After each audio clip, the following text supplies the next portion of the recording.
Israel Iran യുദ്ധം ശക്തിപ്പെടുകയാണ്. ഇരു കൂട്ടരും യുദ്ധത്തിൽ നിന്ന് പിന്മാറാൻ തയ്യാറാവുന്നുമില്ല. നിലവിലെ സാഹചര്യം എന്താണ് പ്രിയൻ? അതായത് രണ്ട് കൂട്ടരും വിജയ് പറഞ്ഞ പോലെ തന്നെ രണ്ട് കൂട്ടരും അതിമാരകമായ ആക്രമണങ്ങളാണ് ഇരുപക്ഷത്തേക്ക് നടത്തിക്കൊണ്ടിരിക്കുന്നത്. അയൺ ഡോമിനെ കബളിപ്പിക്കുക എന്ന് പറയുന്ന തന്ത്രമാണ് ഇപ്പോൾ ഇറാൻ പയറ്റിക്കൊണ്ടിരിക്കുന്നത് എന്നുള്ളതാണ് ഇതിൽ ഏറ്റവും പ്രധാനപ്പെട്ട കാര്യം. ഒന്നിലധികം പോർമുനകളെ വെച്ചുള്ള ആക്രമണമാണ്. അപ്പോൾ ഒരു മിസൈലിൽ നിന്ന് ഒരു മിസൈൽ തൊടുക്കേണ്ടടുത്ത് 3-4 മിസൈലുകൾ വരുമ്പോൾ അത് ഏതാണ്ട് 400 മിസൈലുകൾ അതെ അയച്ചു. അപ്പോൾ ഈ മിസൈൽ വരുമ്പോഴത്തേക്ക് അത്രയും ഏറെ മിസൈൽ വരുമ്പോഴത്തേക്ക് അയൺ ഡോമിന് ഇതിനെ പ്രതിരോധിക്കാൻ കഴിയില്ല. അതായത് അയൺ ഡോം പ്രവർത്തിക്കുന്നത് ഒരു മിസൈൽ വരുമ്പോൾ പകരമായി 2 പ്രതിരോധ മിസൈലുകൾ അയക്കുക എന്നുള്ളതാണ് അയൺ ഡോമിൻ്റെ രീതി. ആ രീതിയിൽ അയക്കുമ്പോൾ പലപ്പോഴും വിവിധ പോർമുനകൾ ഒരേ സമയം ഒന്നിലധികം പോർമുനകൾ വരുമ്പോൾ അയൺ ഡോമിന് ഇതിനെ ഐഡൻറ്റിഫൈ ചെയ്യാനും ഒരേ സമയം പ്രതിരോധിക്കാനും കഴിഞ്ഞുവെന്ന് വരില്ല. അങ്ങനെയാണ് ഇസ്രയേലിലെ ഒരു ആശുപത്രിക്ക് നേരെ വലിയ രീതിയിലുള്ള മിസൈൽ വന്ന് പതിക്കുകയും സ്ഫോടനം ഉണ്ടാവുകയൊക്കെ ചെയ്തത്. അതിനെപ്പറ്റി ഇസ്രയേൽ വ്യോമ പ്രതിരോധ സംവിധാനത്തെ കബളിപ്പിച്ചതാണ് ഇത്തരം സംഭവങ്ങളെന്ന് പറയാൻ കഴിയും. മിസൈൽ ആക്രമണം ഉണ്ടാകുമ്പോൾ ഒരു പോർമുനയ്ക്ക് പകരം പല പോർമുനകളെ തിരിച്ചറിഞ്ഞ് തകർക്കേണ്ടി വരുന്നതാണ് വ്യോമ പ്രതിരോധ സംവിധാനത്തിന് ബുദ്ധിമുട്ടാക്കുന്നത്. അയൺ ഡോം ഭേദിച്ച് ബാലിസ്റ്റിക് മിസൈൽ ഇസ്രയേലിൻ്റെ പലവിധത്തും നാശമുണ്ടാക്കി എന്നുള്ള റിപ്പോർട്ടുകളും വരുന്നുണ്ട്.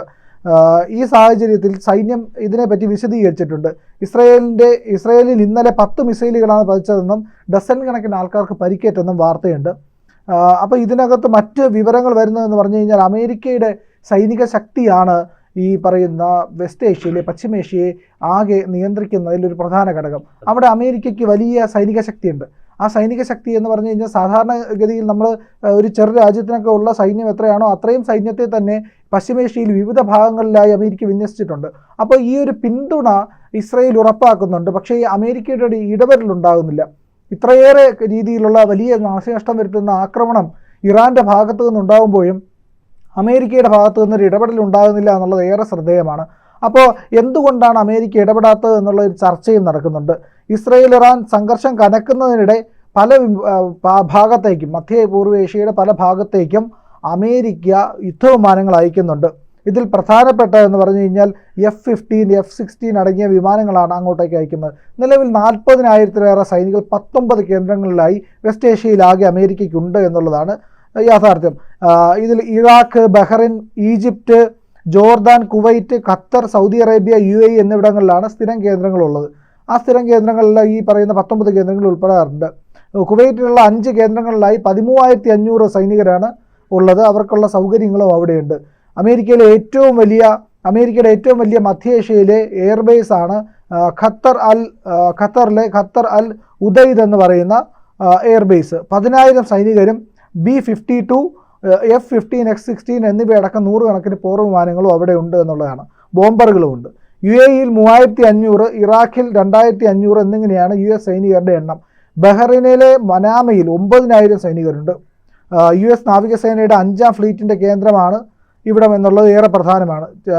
ഇവിടെ നിന്നാണ് ചെങ്കടൽ, പേർഷ്യൻ ഗൾഫ്, അറബിക്കടൽ എന്നിവിടങ്ങളിലേക്ക് വിമാനവാഹിനി കപ്പലുകളും മുങ്ങിക്കപ്പലുകളും മിസൈൽ വേദ കപ്പലുകളൊക്കെ നിയന്ത്രിക്കുന്നതിനുള്ള F-16, F-22, F-35 ഗണത്തിലുള്ള കൂടുതൽ വിമാനങ്ങൾ ഉടൻ എത്തിക്കാനാണ് അമേരിക്കയുടെ നീക്കം.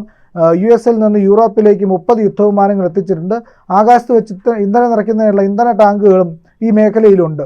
അതായത് ടാങ്കർ എയർക്രാഫ്റ്റുകൾ എന്ന് പറയും. USS സള്ളിവൻസ്, ആർലിംഗ് ബുർക്ക് എന്നീ യുദ്ധക്കപ്പലുകൾ ഇറാൻ ഇസ്രയേലിലേക്ക് വിടുന്ന ബാലിസ്റ്റിക് മിസൈലുകളെ തകർക്കാനായിട്ടുണ്ടായിരുന്നു. ഇപ്പോൾ ആർലിംഗ് ബുർക്കിനെ മാറ്റി തോമസ് ഹട്ട്നർ എന്ന കപ്പൽ പകരം എത്തിയിട്ടുണ്ട് എന്നുള്ള വാർത്തയും വരുന്നുണ്ട്. അപ്പോൾ അമേരിക്ക സൈനിക നീക്കം നടത്തുന്നുണ്ട്, പക്ഷേ ഒരു ആക്രമണത്തിന് മുതിരുന്നില്ല.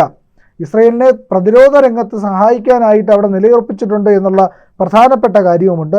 അതേസമയം മറ്റ് രാജ്യങ്ങൾ ഈ സംഘർഷത്തിനകത്ത് ഇടപെടാനുള്ള സാധ്യതയുണ്ട്. കഴിഞ്ഞ 13-ന് ഇസ്രയേൽ ആരംഭിച്ചതിന് ശേഷം ട്രംപിൻ്റെ പ്രതിനിധി സ്റ്റീവ് വിറ്റ്കോഫ് ഇറാൻ വിദേശകാര്യമന്ത്രി അബ്ബാസ് അക്ചറുമായി പലവട്ടം ഫോണിൽ ചർച്ച നടത്തിയിട്ടുള്ള റിപ്പോർട്ടൊക്കെ വരുന്നുണ്ട്. എന്നാൽ ഇസ്രയേൽ ആക്രമണം നിർത്താതെ ചർച്ചയ്ക്കില്ല എന്നാണ് ഇറാൻ്റെ നിലപാട്. അപ്പോൾ ജർമ്മൻ ചാൻസലർ ഫ്രീഡ്രിഷ് മേഡ്സും ഇസ്രയേൽ പ്രധാനമന്ത്രി ബെഞ്ചമിൻ നെതന്യാഹുവുമായിട്ട് ചർച്ച നടത്തിയിട്ടുണ്ട്.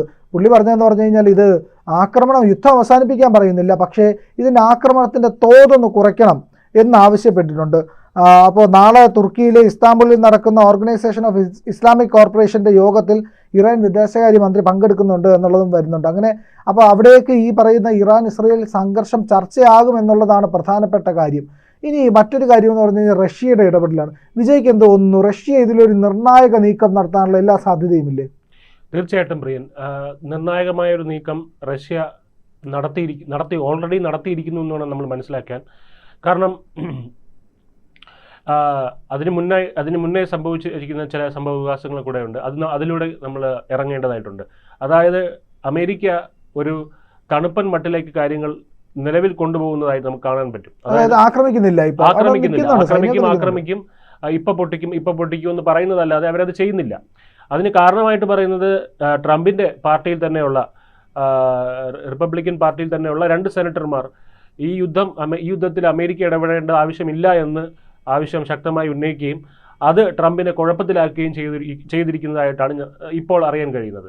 അപ്പോൾ അതിനുശേഷം ഡെമോക്രാറ്റിക് പാർട്ടി, അതായത് പ്രതിപക്ഷ പാർട്ടി അമേരിക്കയിലെ, അവരും രംഗത്ത് വന്നിട്ടുണ്ട് അമേരിക്ക ഇതിൽ ഇടപെടേണ്ട കാര്യമില്ല എന്നുള്ളത്. അപ്പോൾ ഇത് തന്നെ ആയിരിക്കണം ട്രംപിന് ഒരു ആശയക്കുഴപ്പമുണ്ട്, അല്ലെങ്കിൽ ട്രംപ് ഒരു കോർണർ ചെയ്യപ്പെട്ട ഒരവസ്ഥയിലാണ് ഇപ്പോൾ നിൽക്കുന്നത്. ട്രംപിന് തീരുമാനമെടുക്കാൻ ഉള്ളത് ട്രംപിൻ്റെ മാത്രം കയ്യിലുള്ള ഒരു കാര്യമല്ല. അപ്പോൾ അങ്ങനെ ഒരു സാഹചര്യം നിലനിൽക്കുമ്പോഴാണ് റഷ്യ ഇവിടെ വന്നിരിക്കുന്നത്. റഷ്യ പറയുന്നത് അമേരിക്ക ഇസ്രായേലിനെ സഹായിക്കുകയാണെന്നുണ്ടെങ്കിൽ, അതായത് യുദ്ധത്തിൽ നേരിട്ട് പങ്കെടുക്കുകയാണെങ്കിൽ എന്നല്ല പറയുന്നത്, ഇസ്രായേലിന് സഹായം നൽകുകയാണെങ്കിൽ തന്നെ റഷ്യ ഇതിൽ ഇടപെടും എന്നാണ് റഷ്യയിലെ വിദേശകാര്യമന്ത്രി പറഞ്ഞിരിക്കുന്നത്. റഷ്യ അപ്പോൾ പറയുകയുണ്ടായി, ഇറാനിലെ ഫോർദോ ആണവ സമ്പുഷ്ടീകരണ കേന്ദ്രം അവിടെ ആക്രമിക്കുകയാണെങ്കിൽ ഷെർണോബിൽ ദുരന്തം, നമുക്കെല്ലാവർക്കും അറിയാം 1986 യുക്രൈനിൽ നടന്ന ഷെർണോബിൽ ദുരന്തം, അതിന് സമാനമായ ദുരന്തം ഇവിടെ ഉണ്ടാകും എന്ന് റഷ്യ ഒരു സൂചന നൽകിയിട്ടുണ്ട്.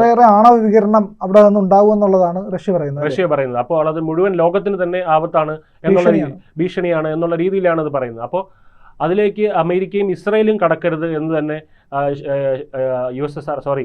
റഷ്യ ശക്തമായിട്ടുള്ള ഒരു താക്കീത് നൽകിയിട്ടുണ്ട്. അങ്ങനെ ചെയ്യുകയാണെങ്കിൽ അതിന് വലിയ പ്രത്യാഘാതം ഉണ്ടാവുമെന്നും അമേരിക്കയും ഇസ്രായേലും അതിന് നേരിടേണ്ടി വരും എന്നുള്ളതും റഷ്യ അറിയിച്ചിട്ടുണ്ട്. അപ്പോൾ നമ്മൾ ഇതിനകത്ത് വേറൊരു കാര്യം എന്തെന്ന് പറഞ്ഞാൽ, ഇറാൻ ഒരു സൈഡിലും ഇത് അമേരിക്കയോ അല്ലെങ്കിൽ ഒരു രാജ്യങ്ങളായി ബ്രിട്ടനെയോ പേരെടുത്ത് പറയാതെ തന്നെ വെല്ലുവിളികൾ നടത്തുന്നുണ്ട്. അതായത് കഴിഞ്ഞ ദിവസം ഖമനേയി പറഞ്ഞ ഒരു വാചകമുണ്ട്, അതായത് മൂന്നാമതൊരു കക്ഷിയുടെ ഇടപെടലിൻ്റെ ആവശ്യം ഇവിടെ ഇല്ല. അതായത് നമുക്കറിയാം ട്രംപിന് എപ്പോഴും ഒരു മധ്യസ്ഥത വഹിക്കാനൊക്കെ വലിയ താല്പര്യമുള്ള ഒരാളാണ്. അത് ട്രംപിനൊന്നും മാത്രമല്ല, പൊതുവെ അമേരിക്കയ്ക്ക് തന്നെയുള്ള ഒരു സ്വഭാവമാണ്. എവിടെയും കയറി ഇടപെടുക, ഒരു വലിയേട്ടൻ കളിക്കുക, നീ അങ്ങോട്ട് മാറുന്നില്ല, നിങ്ങൾ തമ്മിൽ എന്താ പ്രശ്നം, തീർന്നില്ലേ എന്ന് പറയുന്ന ഒരു ഏർപ്പാട്.